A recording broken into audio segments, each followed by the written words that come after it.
Casualty ward, Dr. Lindsay speaking. Yes, I see. Yes, I've got it. Right, we'll be ready. Sounds like one for the night surgeon. Night Surgeon. Dynamic dramas set against the background of a great city hospital.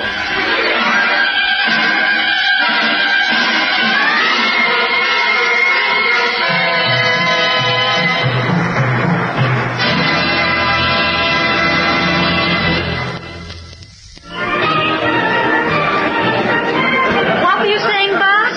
I can't hear a thing with all this noise. Oh, it's a bit quieter over here. I was saying, I don't know whether you'd call this a garden party. It's more like a fete, isn't it? Who cares? It's for the hospital, Bart. Ah, ta-da! Oh, what's the matter with you? Well, you mentioned the hospital. All loyal employees should salute. I refuse to salute. It's enough that I let you drag me to this do of Lydia Rich's. Ironically enough, Lydia isn't. Isn't what? Rich. Well, despite her name, she and her husband just struggle along like the rest of us. But she's a tireless charity worker. As witness this garden party come fate or what have you. I suppose we'll have to spend some money. Buy some inedible cakes or some sickly jam or something. Well, if we find a knock-em stall, I'll throw a ball at something and win you a fabulous Kewpie doll. Strange as it might seem, I think I can live the rest of my life without a Kewpie doll. Uh-huh. I suspect a deep Freudian significance. You're probably an axe murderer. You mean you didn't know? Sue Powell! Somebody calling me? What on earth are you doing here, Sue? Don't tell me you have money to spend. Well, it isn't the long arm of the law. And if it comes to that, what are you doing here, eh? Oh, just snooping for pickpockets and such. Routine, you know. Well, hi, Sue. Long time no see. Well, that's your fault. Oh, do you know about Lindsay? No, I don't think I do. How do you do? Bart, this is Ray Burbage. Oh, I should say Detective Constable Burbage. How do you do? A detective, huh? Well, there goes my chance of pinching a pot of jam from one of the stalls. Oh, Ray would be on you like a hawk. Jam stealers are his speciality. Oh, the last time I saw you, Ray, you were going to take me to lunch. What happened? Well, you know how it is, Sue. Things come up. Besides, it looks as though you might have been busy anyway. Busy? Oh, you mean Bart. Oh, don't worry about him. He's just a doctor at the hospital. He means nothing. Oh, pardon me while I sink into the ground. Well, in that case, it looks as though I'm stuck with you, doesn't it? Well, I've heard of a lunch invitation put a little better than that, I'm sure. Lunch? Oh, yeah. Well, it's a date. But I'll have to ring you and let you know what day. Oh, goodbye, lunch. Oh, well. How are you both enjoying this affair? No, we're not. And we have to shove off soon. Oh, we only came because we felt we should show the flag, this being a hospital fund thing. Mm-hmm. Well, it should raise a few hundred, I'd say. People are throwing money around, all right. Oh, no, there's the husband. I didn't expect him to show up. What husband? Lydia Rich's. Stuart Rich. You see? The sad-looking coot over there. Uh-huh. Oh, I wonder what makes him so sad. Oh, he's crazy. I suppose that would make anybody sad to be crazy. Crazy? What do you mean? Well, he's always telling us... Oh, no, I'd better not talk about it. Police business and all that. Oh, now you've made me curious. Oh, that sounds like our cue to go. Come along, Sue. Okay. Nice to meet you, Bart. See you again, I hope. Mm-hmm. Oh, and, Sue, I'll call you about that lunch date, and that's a promise. See you do.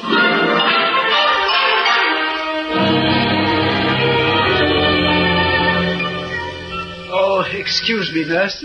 Oh, yes. I want to talk to someone. What about? Wait a minute. Haven't I seen you somewhere? I don't know. I don't remember you, but... Oh, yes. It was at the garden fete a couple of days ago. You're Mr. Rich, aren't you? Oh, that's right. But I still can't remember meeting you. You didn't. You were pointed out to me. What can I do for you? Oh, well, it's about my wife. She's been brought in here. Mrs. Rich? She's in the hospital? Yes. Oh, I didn't know. What's the matter with her? Well, she fell down some stairs at home. Oh, dear. Badly hurt? Hurt? Oh, no, not this time, I'm glad to say. They tell me she'll be all right. Oh, that's good. Yes. Well, please don't run away from me. I can't get anybody to stand still long enough to talk to me. I'm not running away. But what's your problem? You're not hurt too, are you? Oh, not exactly. Not physically, that is. I don't understand. I want to talk to one of the doctors. A good one. One of the senior men, you understand? Someone with a good knowledge of psychiatry would be best. Oh, well, there's Dr. Morgan, of course. He's in charge of the night staff, and he's very highly qualified. Oh, splendid. What do you want to see him about? You're not supposed to ask that, are you? I meant, was it about yourself or about your wife? Oh, about me? I think I'm going mad, you know. What? I suppose I shouldn't be talking to you like this, seeing you're only a nurse, but I want you to understand the urgency of the matter. Oh, of course, but... Yes, but I don't mind just for myself. I could be locked up, but, well, that doesn't matter. It's Lydia, you see. I'm afraid for her. Your wife? Why for her? Because I keep hurting her, deliberately. I do things like that accident this evening. I arranged it. What? Yes, on purpose. And if the flight of stairs had been longer, she might have been killed. That's what worries me, the possibility that one day I really shall kill my wife.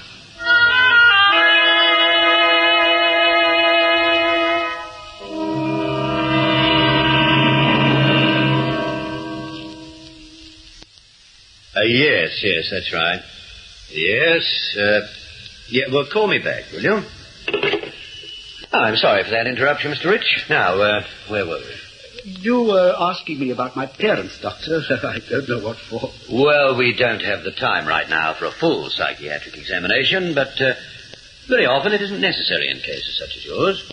Well, how do you mean? Oh, you're not a fool, Mr. Rich. You're an intelligent man. And I think you're probably suffering from some, shall we say, misunderstanding that exists between your conscious and subconscious mind. You think so? Yes. Now, what I propose to do at the moment is simply to find out a little about you.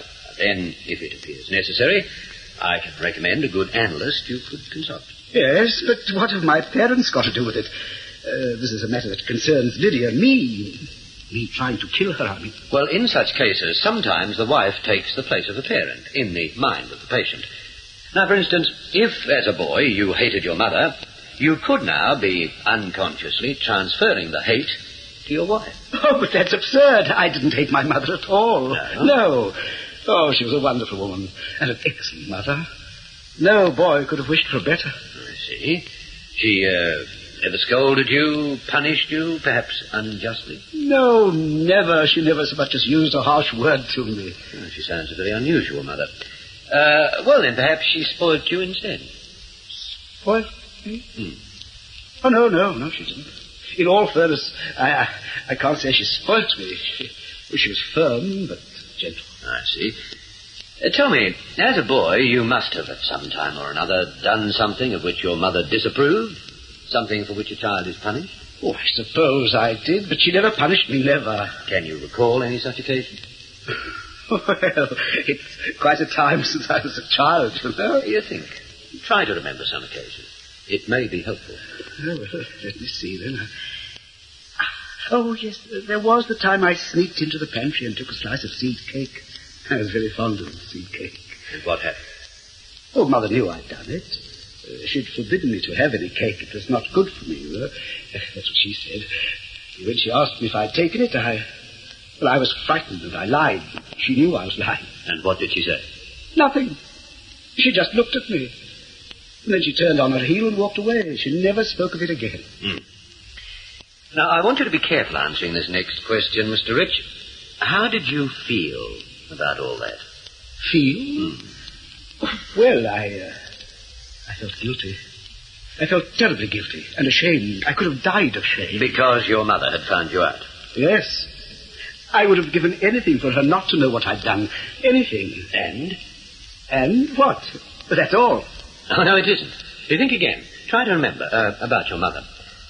First of all, you felt you'd give anything to have her not know about your little crime. And later? Later? I don't really know. I can't... Oh, that's right. Well, I knew I'd have to go on facing her day after day. And there would be other times when I would do something bad and she'd know. And how did that make you feel about your mother? I felt I wanted her not to be there. I wanted her dead. So I'd never have to face her again.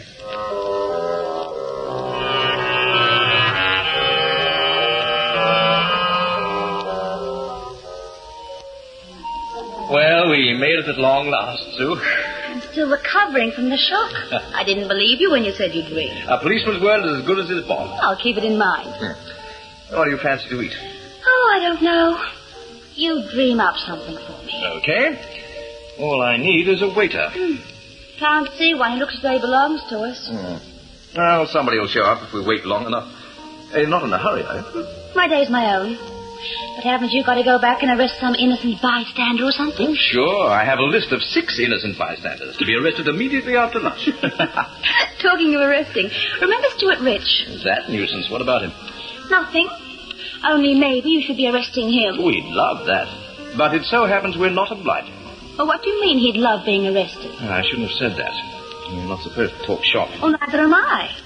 But I don't say I owe Mr. Rich anything in the way of keeping secrets. He just came right out and told me. Told you what? That he's trying to kill his wife. Huh? Oh, not you, too. Me, too. Has he told you that? Well, maybe I shouldn't talk about it, but seeing he's been at you as well, you're probably entitled to know. Know what? Well, that nut is always running to us, claiming we must stop him injuring his wife, maybe killing her. The police, you mean? Mm-hmm. He's been to the police with the same story? At least 4 times in the past 12 months.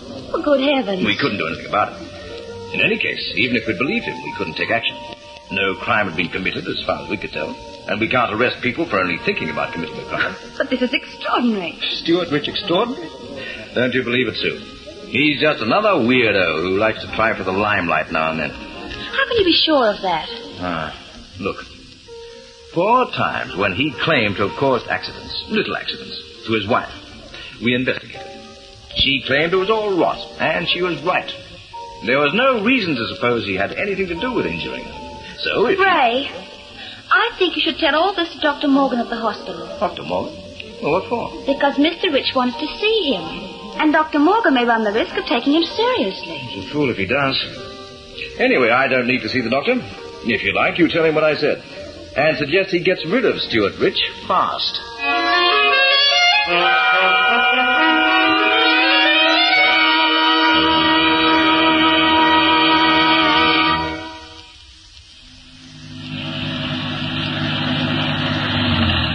Oh, well, here we are, back at the old jute mill once more. Bart, what will I say to Dr. Morgan? Dr. Morgan? About what? Oh, you haven't been listening to a word. Oh, all that stuff you got from Ray, what's his name, the boy in blue. There's no need to make patronizing remarks about Ray Burbage. He's a good policeman, and a very nice chap, too. So who said he wasn't both of those things? I wouldn't mind so much if I thought you were jealous, but you're not. I just like to make rude comments on any man I go out with. Can I help it if you're not choosy? Come on, let's get into the hospital. But wait. What now? Will you have a word with Dr. Morgan about Stuart Rich? Me? Well, why should I do that? He's not my patient. He's Dr. Morgan's patient, isn't he? And what Ray told me may be of some interest. Oh, dear. Well, just what did he tell you? I went over the whole conversation with you in the car. You just didn't listen. Your conversation was well laced with the funny stories the good detective told you over lunch. I don't care much for policemen's funny stories. Well, never mind that. Listen. About Stuart Rich. Ray said he's been going to the police telling them he's trying to injure his wife. Well, that should win him a lot of friends. He said he's afraid he's going to kill her one day. Well, that's even better. And he told me the very same thing. Now, my guess is that Dr. Morgan spoke to him about that. He was with Dr. Morgan for the best part of an hour last night. So? So I think Dr. Morgan should be told what the police know.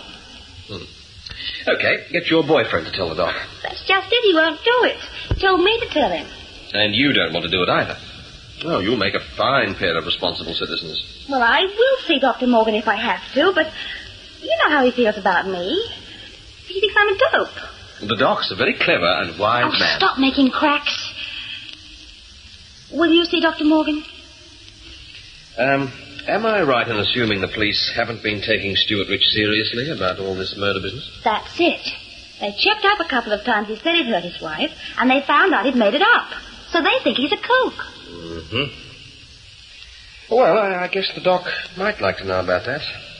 Especially if he's treating this character, or planning to send him to a psychiatrist or whatever. Then you'll talk to Dr. Morgan? You see him more than I do, and I stop carrying on. I give in.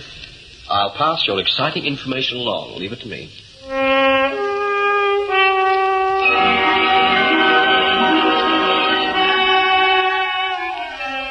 So that's what I wanted to talk about, Doc. Yes, I was wondering why you were so curious.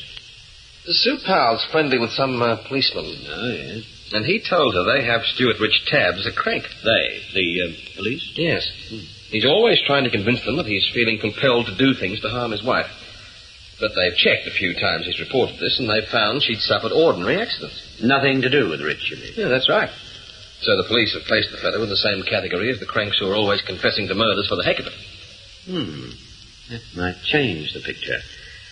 This information is reliable, you think? Oh, sure, why not?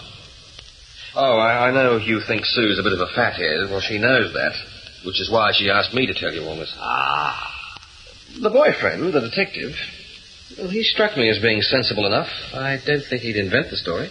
In that case, it looks as though Rich is simply imagining he's trying to hurt his wife, or kill her.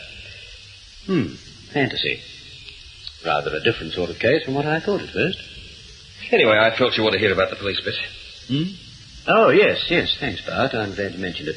When Rich comes in, Dr. Morgan. Detective Constable Burbage here, Doctor. Northside Station.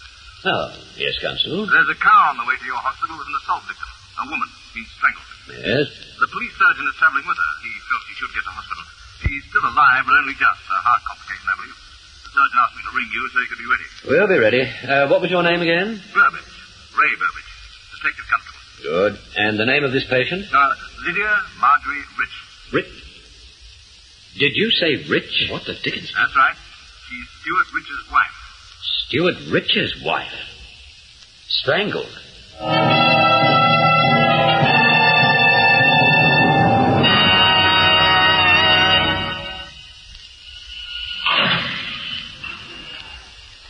Look, Mr. Rich, don't you think it would be nice to go away, annoy someone else for a change? But I tell you, Constable, I did it. It was I who strangled my wife. I suppose you know your wife died 10 minutes ago? Yes, it's terrible. That makes me a murderer. It doesn't make you anything of it. A murderer.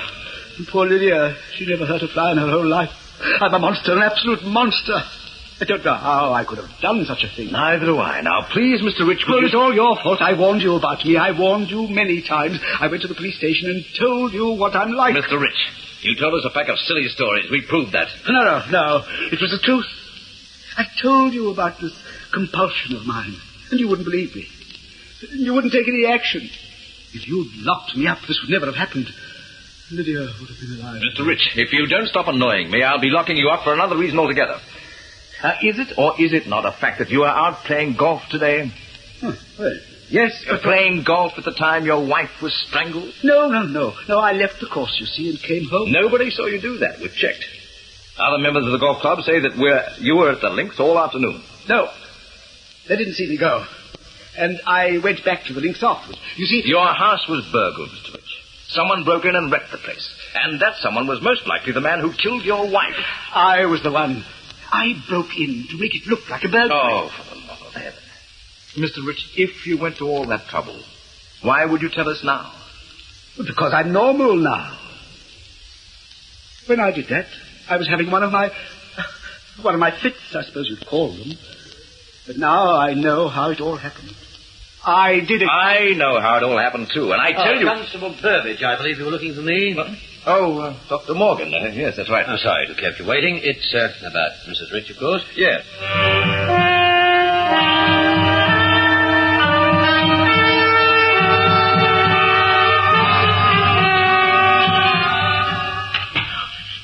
Did you make him see sense, Doctor? Sense? Oh, Constable Burbage, you mean? No, I'm afraid not, Mr. Rich. I'm afraid not. He's not going to arrest me? Well, how can you expect him to do that? After all, the police have you noted down as a man who tells tall stories, you know.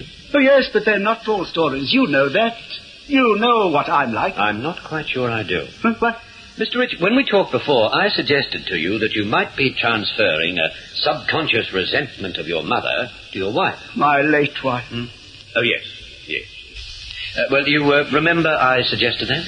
Yes, I remember it very well. That's why... A further thought has occurred to me. I've been considering your case rather thoroughly since we last conferred. That's very good of you. And it's occurred to me that there is a distinct possibility that you might be suffering from a tendency to fantasy. Fantasy? You mean making things up? Yes. Oh, now you're sounding just like the police. That's what they said. Well, I didn't expect a doctor, a man of your experience, could be so stupid. I'm not being stupid at all. It's quite feasible that with this childhood guilt complex weighing on your mind, you could become addicted to making up stories about committing crimes in order to seek punishment for them. Oh, is that so? Yes. It's the urging of your subconscious to be punished. Your mind is aware that you were not punished by your mother when you should have been, and therefore, perhaps it now goes out of its way to seek punishment. But how interesting. Then that would account for my making things up, wouldn't it? Yes, it would. I say, isn't that marvelous? I mean, to know that the police are right about my wife, that I couldn't have killed her. Yes, I imagine that would be rather a relief. But on the other hand... Oh, excuse me a moment. Yes, of course. Dr. Morgan. Oh, yes, Constable. Were you able... Oh. Yes, I see. Well, it's lucky that it's all so cut and dried, isn't it? I mean, if he had known his mother, it would have been hard to upset the story. But if she died when he was born, then it blows his whole story sky high.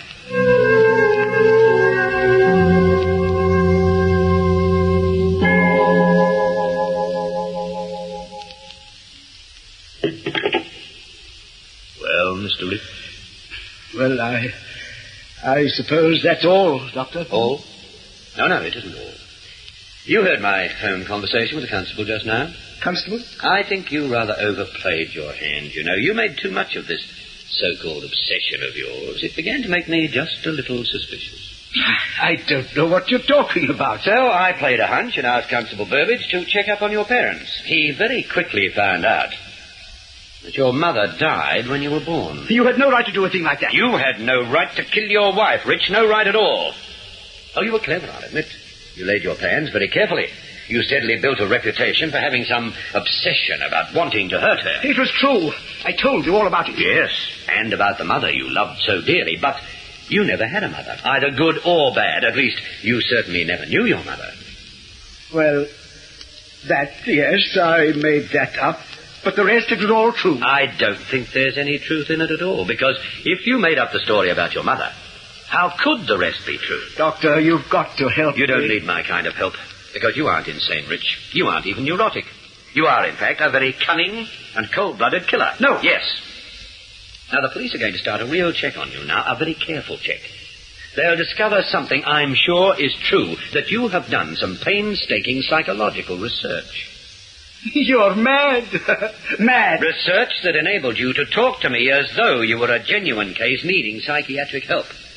You needed to make sure of your alibi. You needed to make sure the police would never believe you guilty of murder, that they would write you off as a crank.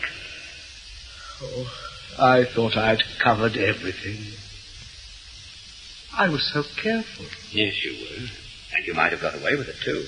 But you should never have invented a mother you didn't really know, because she will be the cause of your being punished after all.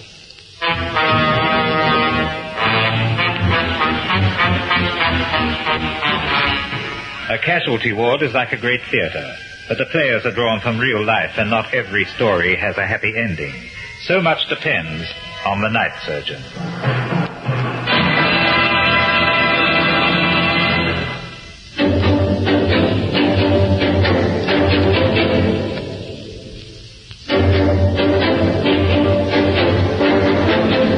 This is the United States Armed Forces Radio and Television Service.